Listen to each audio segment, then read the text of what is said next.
아담과 하와가 뱀에게 속아 선악과를 먹은 후에 세상은 크게 두 세력으로 나누어집니다.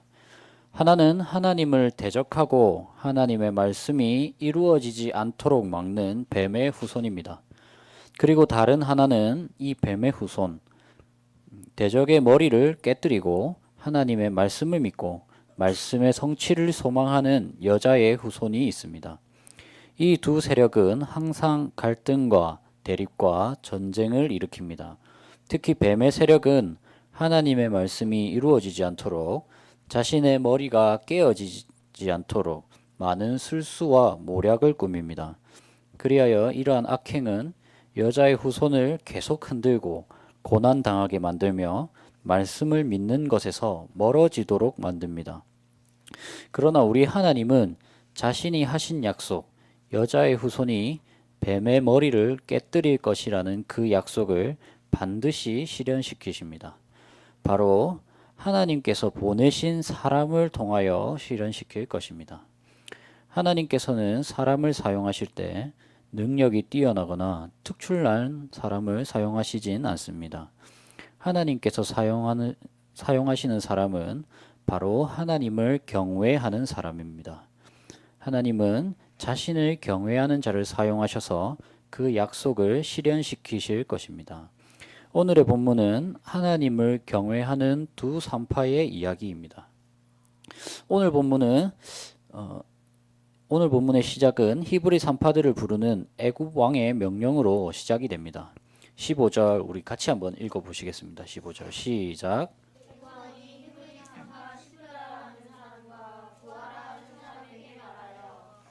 이 애굽 왕은 뱀의 후손의 역할을 합니다.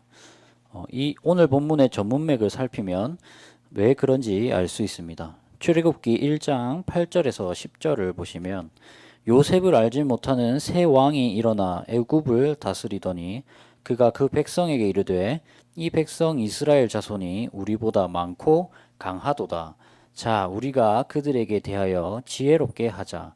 두렵건대 그들이 더 많게 되면 전쟁이 일어날 때에 우리 대적과 합하여 우리와 싸우고 이 땅에서 나갈까 하노라. 당시 애굽의 정세는 요셉이 애굽에 들어왔을 때랑 달랐습니다. 요셉을 알지 못하는 왕이 새롭게 애굽을 통치하게 된 것입니다. 요셉을 모른다면 요셉이 총리로 있었던 시절에 애굽을 7년 기근으로부터 보호했던 것도 모를 뿐만 아니라 또 요셉과 함께 하신 하나님 여호와도 모르는 것입니다. 하나님을 모르는 애굽 왕은 한 가지 걱정을 했습니다. 그것은 이스라엘 민족 수가 많아진 것입니다.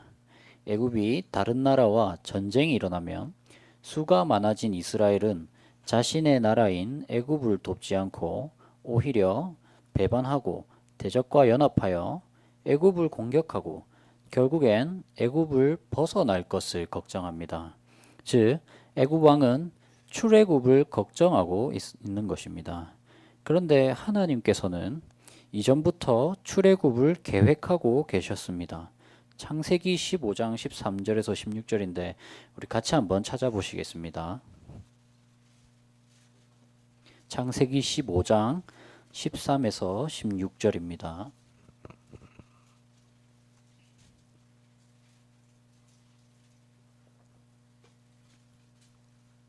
한 구절씩 교독하도록 하시겠습니다. 여호와께서 아브라함에게 이르시되 너는 반드시 알라. 내 자손이 이방에서 객이 되어 그들을 섬기겠고 그들은 400년 동안 내 자손을 괴롭히리니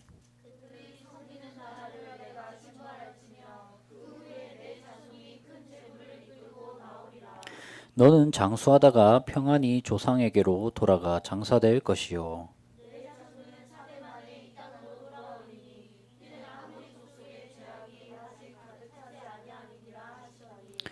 하나님께서 이스라엘의 조상인 아브라함에게 이방에서 객이 되고 고난을 받다가 그 땅에서 나오고 다시 아브라함이 있는 땅, 가나안 땅으로 돌아올 것이라고 분명하게 말씀하셨습니다.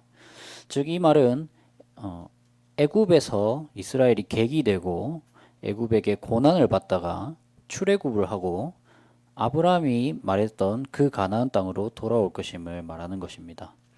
그런데 방금 10절의 후반부를 보시면 애굽 왕이 출애굽기 1장 10절의 후반부를 보시면 애굽 왕이 이스라엘의 출애굽을 걱정하며 출애굽하지 못하도록 막는다는 말입니다. 애굽 왕은 하나님의 말씀에 대하여 명백하게 반대합니다. 마치 사탄이 뱀을 이용하여 아담과 하와를 미혹하고 그들의 신앙을 공격하듯이 사탄은 애굽 왕을 이용하여 이스라엘 백성을 공격하고 있는 것입니다. 이렇게 애굽 왕은 이스라엘 민족에게 고난을 줌으로써 자신의 계획을 성취하려 했지만 자녀들의 수는 날로 많아졌습니다. 이것이 애굽 왕의 1차 계획이었습니다. 자신의 1차 계획이 실패하였으므로 이번에는 2차로 다른 음모를 꾸며서 이스라엘을 무너뜨리려고 하는 것입니다. 16절에 보시면 이르되 너희는 히브리 여인을 위하여 해산을 도울 때에 그 자리를 살펴서 아들이거든 그를 죽이고 딸이거든 살려두라. 갓 태어난 아이들을 죽이고자 하는 것입니다. 이 또한 하나님의 약속을 반대하는 행위입니다. 이스라엘의 사명은 아이를 낳고 기르는 것이었습니다. 창세기 1장 28절에 하나님이 그들에게 복을 주시며 하나님이 그들에게 이르시되 생육하고 번성하라. 번성하여 땅에 충만하라. 땅을 정복하라. 바다의 물고기와 하늘의 새와 땅에 움직이는 모든 생물을 다스리라 하시니라. 하나님의 말씀에 순종하여 생육하고 번성해야 합니다. 그래서 하나님의 말씀이 충만하고 하나님의 말씀으로 땅을 정복하는 세상을 세워야만 합니다. 또 이러한 생육과 번성은 여자의 후손을 낳는 것에도 목적이 있습니다. 여자의 후손이 태어나면 뱀의 후손을 이기고 온전히 하나님 나라를 세울 것이기 때문입니다. 그때까지 이스라엘은 아이를 낳고 하나님의 사람으로 키울 필요가 있었습니다. 그런데 애굽 왕은 히브리 산파 시브라와 부하에게 남자 아기를 죽이라고 명령함으로써 생육과 번성뿐만 아니라 여자의 후손까지 오지 못하도록 하는, 즉 하나님을 대적하는 행위를 하는 것입니다. 히브리 산파 시브라와 부하는 이제 선택의 갈림길에 놓였습니다. 애굽 왕은 이스라엘에게 고난을 주는 사람이었습니다. 만약 자신들이 하나님의 뜻을 따르고 애굽 왕의 뜻을 거절한다면 산파들은 애굽 왕에게 고난을 받을 뿐만 아니라 애굽 왕에게 죽임을 당하는 위기까지 닥칠 수 있습니다. 그러나 이러한 상황 가운데에서도 히브리 산파들은 하나님을 선택합니다. 17절 우리 같이 한번 읽어봅시다. 시작.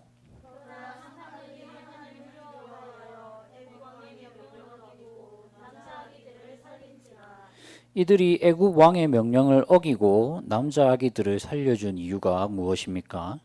단순히 자기 민족을 살해하는 명령이기 때문만은 아닙니다. 물론 그런 이유도 있겠지만 그것보다 더 중요한 것은 산파들이 애굽 왕보다 하나님을 더 두려워했다는 사실입니다. 산파들은 하나님을 경외하는 사람들이었습니다. 즉 하나님을 믿는 사람으로서 하나님의 말씀과 하나님께서 하신 약속들을 믿는 사람들이었습니다.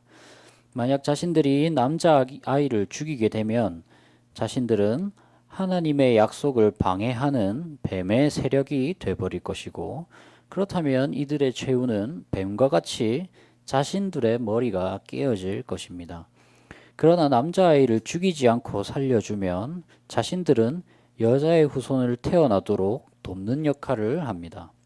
비록 자신들이 애굽 왕에 의하여 고난을 받을 수 있을지언정 하나님의 편에 설 수 있게 되는 것입니다. 결국 이들은 애굽 왕의 편이 아닌 하나님의 편에 섰습니다. 구원의 물줄기를 끊어버리는 대적자의 역할이 아닌 구원의 물줄기를 계속 이어주는 신앙인으로서의 역할을 감당한 것입니다. 18, 19절에 보시면 애굽 왕이 산파를 불러 그들에게 이르되 너희가 어찌하여 이같이 남자 아기들을 살렸느냐? 산파가 바로에게 대답하되 히브리 여인은 애굽 여인과 같지 아니하고 건장하여 산파가 그들에게 이르기 전에 해산하였더이다 하매 산파들은 애굽 왕에게 거짓말을 하여 속이고 하나님의 편이 되었습니다. 산파들이 애굽 왕에게 거짓말을 하여 어떤 결과가 나왔는지는 나오지 않습니다. 산파들이 계속 살게 되었는지 또는 거짓말이 들켜서 고난을 당했는지 정확하게 나오지는 않습니다. 하지만 확실하게 알 수 있는 것은 하나님께서 약속하신 것이 성취되었다는 것입니다. 20절, 21절 함께 한번 읽어보시겠습니다. 시작.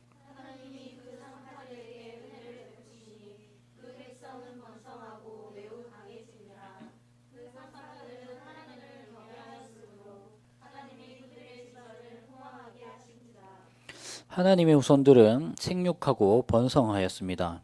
그리고 아브라함에게 약속하셨던 큰 민족에 대한 약속도 성취되었습니다. 무엇보다도 뱀의 후손을 꺾을 여자의 후손이 태어나게 되었습니다. 그는 모세입니다. 출애굽 2장은 모세의 출생에 관한 이야기가 나옵니다. 모세 또한 산파를 통하여 태어났을 것입니다. 이 모세는 하나님께 부름을 받았습니다. 모세를 통하여 애굽은 재앙을 받고 뱀의 세력은 패배하게 됩니다. 그리고 하나님께서 택하신 이스라엘은 악한 애굽 땅에서 벗어나고 하나님의 세력은 승리하게 됩니다. 그리고 오랜 시간 후에 약속의 땅에 하나님의 나라가 세워지게 됩니다. 하나님께서는 이 모든 역사의 발판으로서 산파들의 신앙을 이용한 것입니다.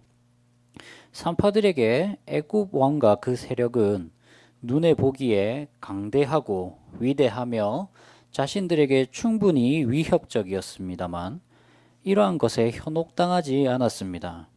자신들이 애굽에 의하여 고난을 받으며 힘든 인생들을 살고 있을지라도 애굽 왕의 편에 서지 않고 하나님의 편에 섰습니다. 하나님께서는 그러한 신앙을 보시고 산파들에게 은혜를 베푸셨습니다. 그 은혜는 말씀을 성취하는 은혜, 즉 자신을 통하여 여자의 후손을 보내주시고 뱀의 모략을 실패시키는 은혜를 베푸셨습니다. 산파와 같이 우리도 하나님의 약속을 성취할 도구로 세움을 받았습니다. 우리는 두 세상, 세상과 하나님의 나라를 동시에 살고 있습니다. 세상 속에서 하나님께서 하시는 일을 방해하고 자신이 편한 길, 세상의 길, 죄의 길을 선택하라고 계속 유혹받습니다. 그러나 우리는 하나님을 먼저 생각하고 행동해야 합니다.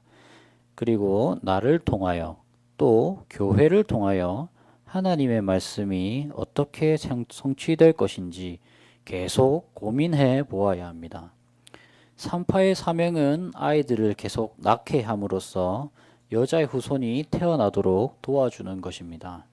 그렇다면 우리에게 주어진 사명은 무엇입니까? 우리의 사명 또한 후손을 낳는 것입니다. 복음으로 하나님의 자녀를 낳고 신앙으로 키우는 것입니다. 교회가 날로 거룩해지고 거룩한 성도가 많아지고 자라나도록 하는 것입니다. 이 사명을 날마다 기억해야 합니다. 그래야 세상의 목소리에 속거나 유혹당하지 않고 하나님의 말씀대로 살 수 있습니다. 그리고 이 사명을 이룰 수 있는 핵심은 바로 하나님을 두려워하는 신앙입니다. 세상보다 하나님을 두려워하고 우리 주님을 경외한다면 우리는 세상의 목소리보다 하나님의 목소리를 더욱 경청하게 될 것입니다. 자기 자신에게 한번 질문을 던져봅시다. 나는 하나님을 두려워하는가? 정말 하나님을 매 순간 두려워하는가? 이렇게 말입니다. 우리가 하나님보다 세상을 더 사랑하고 하나님보다 세상을 더 눈치 보고 하나님의 말씀이 이루어지는 것보다 세상의 유익이 이루어지는 것을 더 원한다면 우리는 정녕 하나님을 두려워하고 경외하는 것이 아닙니다. 입술로는 하나님을 사랑하고 뱀을 미워한다고 하지만 오히려 하나님을 속이고 몰래 뱀의 편이 아닌지 돌아보아야 합니다. 하나님을 경외하지도 두려워하지도 않고 뱀의 편에 서게 된다면 당장에는 자신이 원하는 대로 이루어질지 몰라도 마지막 때에는 자신이 뱀의 편이 되어버려 자신의 머리가 뱀과 같이 깨질 수 있음을 기억해야 합니다. 먼저 우리는 하나님을 경외해야 하겠습니다. 세상 속에서 살아나갈 때 하나님께서 우리를 지켜보고 계심을 항상 기억합시다. 우리가 쉽게 생각하고 행동하는 모습 하나가 하나님을 경외하지 못하도록 하는 불신앙의 모습이 될 수 있음을 생각해야 합니다. 하나님을 경외하는 자세로 말씀을 성취해 나갑시다. 비록 하나님께 순종하여 세상의 것을 잃어버리거나 불이익을 당할지라도 두려워하거나 슬퍼할 필요가 없습니다. 그 거룩한 하나의 순종이 교회를 거룩하게 세워나가는 디딤돌이 될 것이기 때문입니다. 말씀을 맺겠습니다. 하나님께서는 영원히 살아계십니다. 출애굽 시대 때부터 지금의 시대까지도 살아계십니다. 하나님은 언제나 자기 백성이 하나님을 깨닫기를 원하셨고 자신에게 순종하기를 바라십니다. 그리고 그 순종을 통하여 교회를 세우십니다. 우리에게는 좋은 롤 모델이 있습니다. 우리 구주 예수 그리스도이십니다. 예수님은 세상에 타협하지 않으시고 죽음을 당하시기까지 순종하셨습니다. 그리고 교회의 머리가 되었습니다. 우리도 세상에 타협하지 않고 세상에 대하여 죽음으로 교회의 몸이 될 수 있도록 순종해야 합니다. 하나님을 두려워하는 신앙을 가집시다. 그리고 각 지체가 순종에 힘을 다합시다. 하나님이 눈에 보이지 않는다고 해서 경거망동한 모습을 보여서는 안 됩니다. 하나님께서는 지금도 우리 교회와 우리 각 성도를 불꽃 같은 눈으로 살피십니다. 또 자신을 따라 살아가기를 항상 고대하십니다. 하나님의 사랑의 눈을 매 순간 기억할 때 우리는 세상에 대하여 승리할 수 있을 것입니다. 이것을 기억하시고 세상과 하나님 나라 사이에서 하나님을 경외하며 말씀에 순종하고 거룩한 교회를 날마다 세워나가는 저와 여러분들이 됩시다. 아멘.